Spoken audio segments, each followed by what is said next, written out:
Hello friends, welcome back to my channel. आज की video फिर से इसी कार्डिगन में लेके आई हूँ। मैं बहुत छोटी सी मैंने वीडियो बनाई है क्योंकि थोड़ी सी चीज़ें मैं भूल गई थी, उसको क्लियर कर दूँ।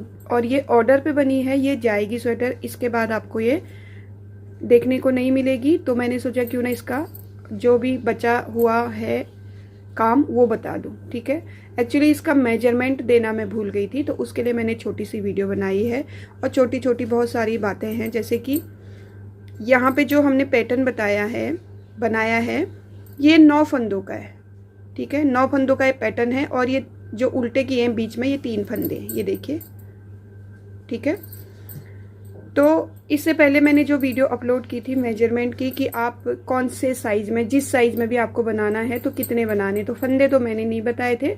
उसमें मैंने आपको ये ज़रूर बता दिया था कि इसमें इतने पैटर्न कर लीजिए, क्योंकि एक साइज में लगभग 10 फंदे हम कम या ज़्यादा करते हैं।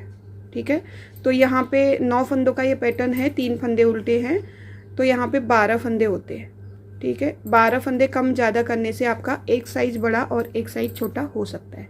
उस हिसाब से मैंने बता दिए थे। आज मैं इसका मेजरमेंट आपको दे देती हूँ। ठीक है,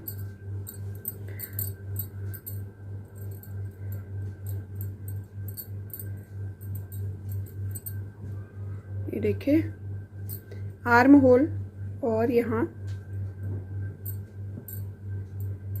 आर्म होल तक के मैं बता देती हूँ आपको इसका मेजरमेंट कितना है। आर्म होल तक का देखिए 20 इंच, 20 इंच इसका फुल मेजरमेंट आ रहा है आर्म होल तक। ठीक है, अगर इसका पूरा मेजरमेंट मैं बताऊँ आपको, इसकी लंबाई पूरी बताऊँ मैं, तो इसकी लंबाई है 27 इंच। ठीक है, जब भी हम आर्म होल से ऊपर बनाते हैं तो बनाते वक्त तो हमारा ये चीज़ क्या होता है, 8 से 8.5 इंच आता है, लेकिन बनाने के तैयार होने के बाद ये 7 साढ़े 7 इंच में आ जाता है। क्यों? ये देखिए 7 साढ़े 7 इंच में आया है। क्यों? क्योंकि जब हम बाजू सिलते हैं तो इसकी लंबाई थोड़ी सी कम हो जाती है। सिंगल में तो ये पूरा ऊपर तक लगता है, ऐसा लगता है कि बहुत लंबा हो गया है, लेकिन जब हम इसको सिलते हैं तो ये थोड़ा सा छोटा होता है, जितना हमको चाहिए उतना हो जाता है। तो कभी भी आप आर्म होल से ऊपर तक को बनाएं तो 8 से 8.5 इंच। ठीक है, 8 से 8.5 इंच आपको बनाना है। वीडियो मैंने पूरी फुल ट्यूटोरियल दिया है स्टेप बाय स्टेप, आप वहाँ से देख सकते हैं। ठीक है, ये तो हो गया आर्म होल से और फुल मेजरमेंट। इसका बाजू बता देती हूँ मैं। और जिनके लिए ये स्वेटर बनी हुई है उन्होंने बोला था कि बाजू थोड़ी सी लंबी बनाइएगा, क्योंकि मुझे थोड़ी सी बाजू में चूड़ी पसंद है। जैसे ये देखिए, ऐसे ऐसे चूड़ियाँ पसंद है उनको। ठीक है, तो उनके हिसाब से हमने बाजू ये बनाई थी। ये टोटल हो गई है 24 इंच की। ठीक है, अक्सर हम बाजू की गोलाई देते हैं 20 से 21 इंच में। ये देखिए 21 इंच में देते हैं, लेकिन इसकी गोलाई हमने दी थी 23 इंच के बाद। ठीक है, 2 इंच एक्स्ट्रा कर। तो ज़्यादातर बाजू हमारे कैसे बनते हैं, 21 इंच का बनाते हैं, उसके बाद गोलाई दे देते हैं। ज़्यादातर लेडीज़ को बिल्कुल 21 इंच की बाजू एकदम फिट आती है।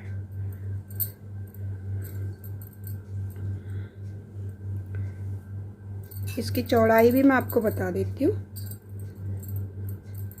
स्टिचेबल इसका जो पैटर्न हमने दिया है उस हिसाब से तो ये देखिए 16 बोले, 16.5 बोले इसको। ठीक है, 16 साढ़े 16 इंच इसका चौड़ाई आई है। और ये स्ट्रेचेबल है, अगर हम इसको खींच के बनाएंगे तो ये बहुत ज़्यादा आ जाएगा। ठीक है, जैसे हम पहनेंगे वैसे ये आ जाएगा। जैसे देखिए ये बाजू है, बाजू हम पहनेंगे तो ये देखिए जैसी हमारी बॉडी की शेप होगी वैसे हमारा ये स्वेटर आ जाएगा। ये देखिए एकदम फिट आया है। तो ये वाला पैटर्न देने में यही हमको सुविधा होती है।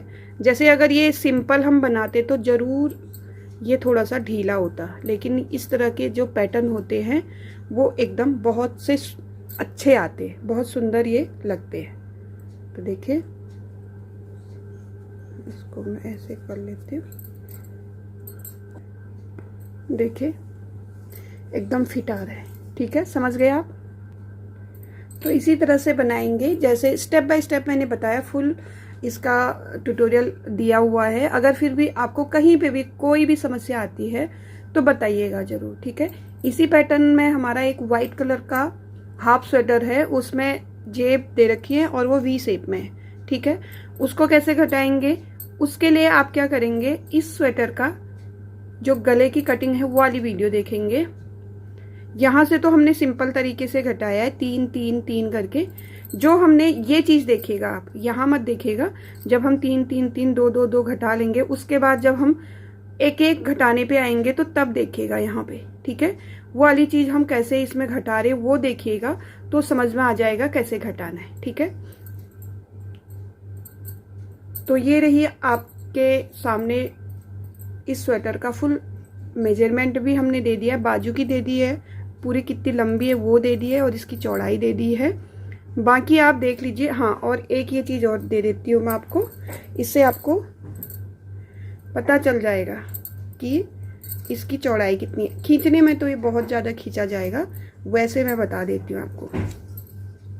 ये देखिए, फ्रंट पार्ट हमारा 10 इंच लगभग बन रहा है। ठीक है, और बैक पार्ट जितने इनमें फंदे हैं उस हिसाब से बैक पार्ट यहाँ पे 18 इंच का बन रहा है। ठीक है, 10 इंच 10 इंच 20 इंच हो गए, 18 ये हो गए। ठीक है, 38 इंच टोटल इसकी इस तरह से लंबाई होगी, चौड़ाई हो गई है।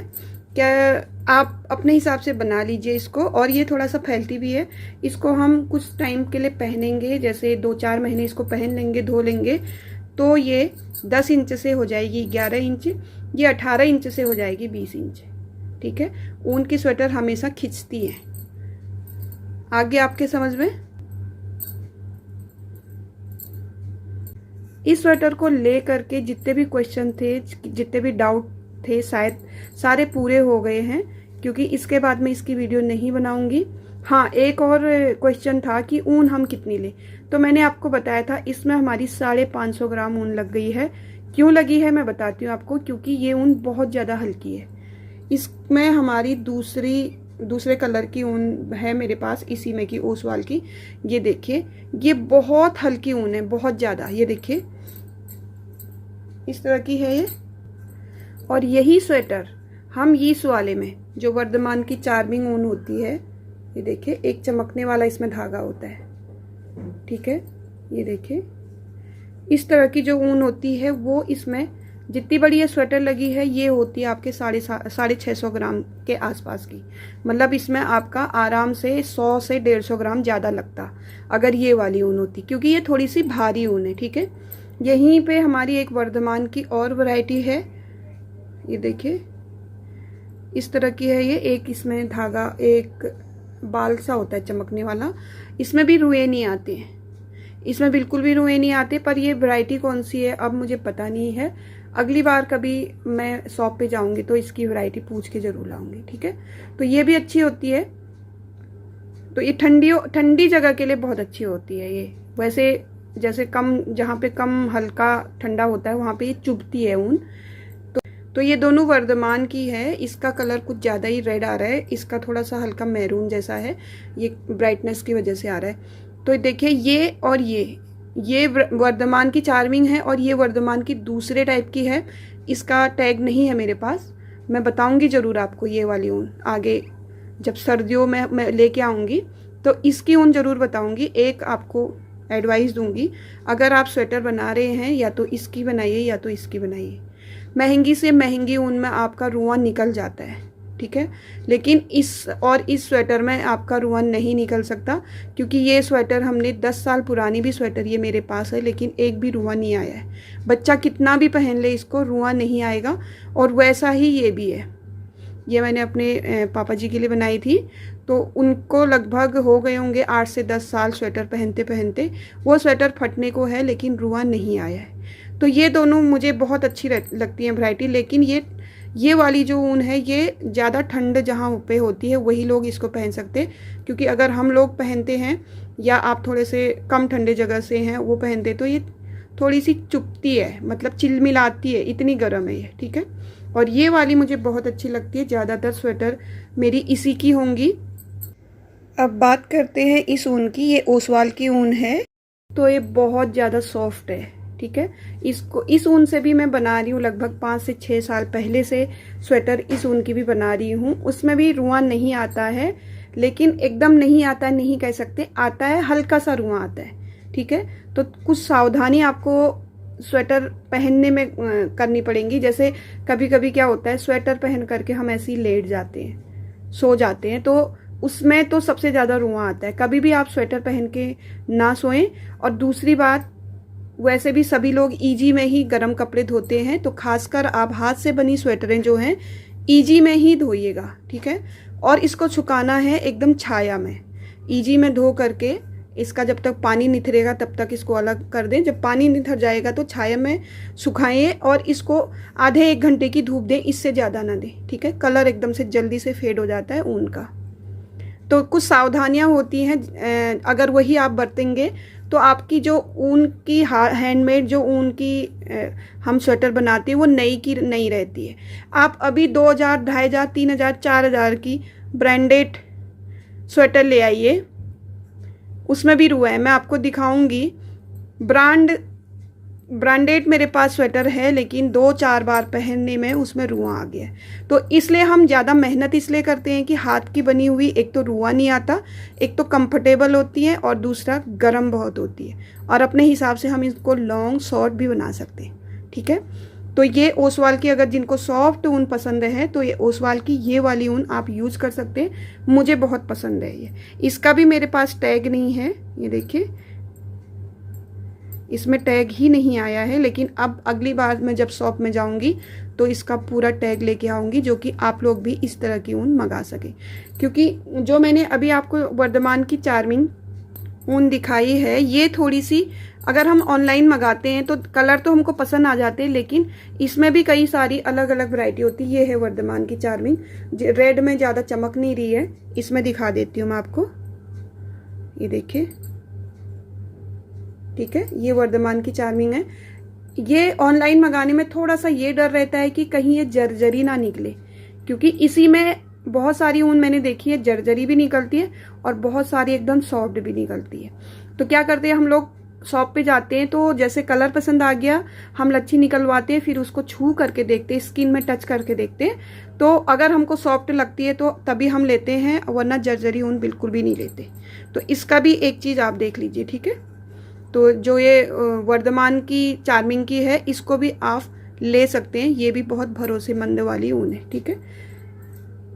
वर्धमान, गंगा, ओसवाल और भी सारे बहुत सारे कंपनी हैं, बहुत सारे ब्रांड हैं ऊन के। लेकिन अगर वर्धमान में कहेंगे तो मैंने वर्धमान की लगभग सारी ऊन यूज की है, लेकिन मुझे वो भी की है, महंगी वाली भी की है, डब्बे वाली भी की है, 100 ग्राम 200 रुपये, 250 रुपये वाली भी यूज़ की है मैंने, लेकिन सब में रुआं ज़रूर आ जाता है, ठीक है। तो मेरा विश्वास तो इसी ऊन पे है सबसे ज़्यादा, वर्धमान की जो चार्मिंग होती है। और अगर आप बुजुर्गों के लिए बना रहे हैं जिनको ज़्यादा ठंडा होता है, तो उनके लिए तो ये बहुत है, ये अच्छी ऊन है, ये सॉफ्ट भी है, ठीक है। जितनी ये गरम से चिलमिलाती है उतनी ये सॉफ्ट भी है, इसको बना सकते हैं। और अगर आपको सॉफ्ट से सॉफ्ट ऊन चाहिए तो ओसवाल तो है ही, ठीक है। तो ये देखिए, डाउट यहाँ पे क्लियर भी हो गए हैं ऊन के, कि कौन सी ऊन हमको लेनी चाहिए, कौन सी नहीं लेनी चाहिए, ठीक है। ये जो स्वेटर मैंने बनाई है, इसका ऊन बहुत हल्का होता है। अगर आप सेम ऊन लेके आ रहे हैं तो इतने से हो जाएगा, वरना आप अगर दूसरी वैरायटी की ऊन लेके आ रहे हैं तो आप 100 ग्राम एक्स्ट्रा लेकर ही आइए, ठीक है। बच जाएगा तो सॉक्स वगैरह भी बना सकते हैं, ऐसा कुछ नहीं। लेकिन नहीं बचा और आपको बाद में नहीं मिला तो गड़बड़ हो जाएगी, ठीक है। तो स्वेटर के साथ साथ थोड़ी सी ऊन की भी मैंने आपके डाउट क्लियर कर दिए हैं, ठीक है। इस ऊन के लिए मैं आपको ज़रूर बताऊंगी, ठीक है। तो बता दिया मैंने आपको, ये थोड़ी सी हल्की, अगर आपके पास भी यही ऊन है, ओसवाल की ही ऊन है आपके पास, तो आपका यही सेम साइज, सेम फंदे आपके 550 ग्राम में बन जाएगा। और अगर आपको ये वाली ऊन लेनी है तो ये आपको 6 से 6.5 साथ ही लगा लीजिए, थोड़ा सा बच जाएगा तो सॉक्स वगैरह बना सकते हैं, लेकिन कम नहीं होना चाहिए। कम इसलिए नहीं बोलती हूँ मैं क्योंकि कभी कभी शेड नहीं मिलता है। बहुत बार ऐसा हुआ है हमें स्वेटरें खोलनी पड़ी, पूरी बनी हुई स्वेटरें, क्योंकि थोड़ा सा गले के सामने हमारा कम हो जाता है, तो उसके बाद हमको पूरे आर्म होल तक खोलनी पड़ती है, फिर वो कम करना पड़ता है। फिर इसीलिए मैं एक्स्ट्रा 100 ग्राम सारे स्वेटरों में ले, इसका भी मेरे पास बचा हुआ है, पूरी 2 लच्छियां बची है 50-50 ग्राम की, ठीक है।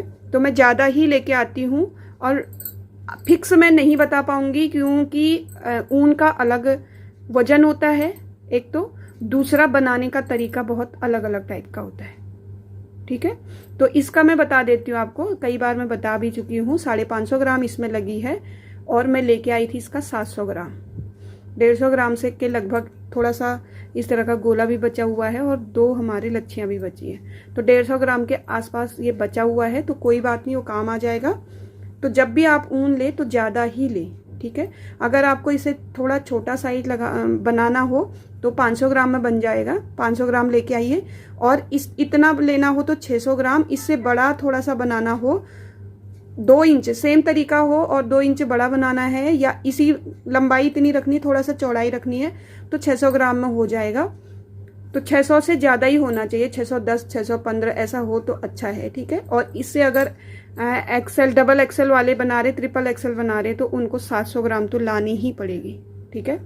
तो आ गया समझ में आपको? ऊन का मैंने जो बताया वो अलग अलग होता है, ठीक है। ऊन हमारी सारी अलग अलग होती है, कोई भारी होती है, कोई हल्की होती है, और बनाने का तरीका भी सबका अलग होता है। तो काफ़ी बातें हो गई है इस स्वेटर पे, तो चलिए इस वीडियो को यहीं पे एंड करेंगे। अब तो शायद कोई कंफ्यूजन नहीं रही होगी, ऊन के बारे में बता दिया, मेजरमेंट इसका बता दिया मैंने, और पिछली वीडियो में सारे साइज के लिए मैंने बता दिया किसको कितना पैटर्न देना है। एक पैटर्न 9 फंदों का है, बीच में 3 फंदे हैं, तो 12 फंदों का आप प्लस या माइनस कर सकते हैं आराम से। और हर बार मैं वीडियो में बताती हूँ कि अगर आपको एक साइज बड़ा या छोटा बनाना है तो 10 से 12 फंदों का आप ऊपर नीचे कर लीजिए। छोटा बनाना है तो कम कर लीजिए, जो मैंने बताए उसमें से 12 फंदे कम कर लीजिए। जो मैंने बताया है अगर उससे बड़ा आपको बनाना है तो उसमें 12 फंदे ऐड कर लीजिए। बैक साइड में 12, आगे साइड में 6-6, आधे आधे, ठीक है। तो आपका एक साइज अपने आप बढ़ जाएगा, ठीक है। तो कैसी लगी आपको ये वीडियो जरूर बताइएगा। देखिए वो लास्ट वीडियो बना रही थी मैं, फिर भी एक वीडियो और इसकी बन गई है, तो इसको भी आप पूरा ही देख लीजिए अच्छे से। जितना ज़्यादा समझ में आ जाए उतनी अच्छी आपकी स्वेटर बन के आएगी। तो चलिए इस वीडियो को यहीं पे एंड करूंगी। एंड करने से पहले प्लीज़ चैनल को सब्सक्राइब कर लीजिएगा बेल आइकन के साथ। तो चलिए फिर मिलते हैं आपको नई वीडियो के साथ, तब तक के लिए बाय बाय।